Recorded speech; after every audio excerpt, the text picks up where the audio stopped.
Hello বন্ধুরা, সবাইকে good morning. তোমার সবাই কেমন আছে? আশা করি ভালোই আছে, আমিও ভালো আছি। আর কি বলবো, পুজোর সময় দেখো সারা মুখে র্যাশ বেরোচ্ছে গরমের ঠেলা। কতগুলো বেরিয়েছে দেখো, 4-5টা বেরিয়েছে। আর মুখে র্যাশ ফ্যাশ বেরোয় না তো, একটা যদি র্যাশ ফ্যাশ বেরোয় না কি অস্বস্তি লাগে যেন, ওইখানেই খালি চোখটা। আর আজকে সাদ্দাবাড়ির ব্যাপার বুঝতেই পারছো বন্ধুরা। এই যে আজকে দেখো শুকনো খাবার দিন, এই যে ফুলকো ফুলকো লুচি, এখানে ঘুগনি করেছি, বুঝতে পারছো বন্ধুরা।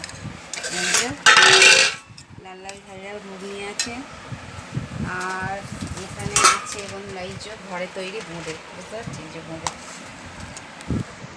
কে কে এরকম লুচি ঘুগনি বোঁদে খেতে ভালোবাসো অবশ্যই কমেন্ট করে বলবে।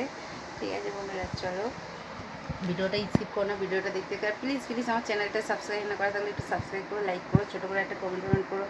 আর এইভাবেই তোমরা ভালোবাসা দিও, আর এইভাবেই আমার পাশে থেকো বন্ধুরা। ঠিক আছে, চলো টাটা বাই, সবাই সুস্থ থেকো, ভালো থেকো। আমিও খুব ভালো আছি। আর আজকে ওয়েদারটা খুব ভালো লাগছে বলো বন্ধুরা, না রোদ্দুর না মানে বৃষ্টি, ওয়েদারটা ভীষণ ভালো লাগছে। আমার তো এরকম ওয়েদার খুব ভালো লাগে।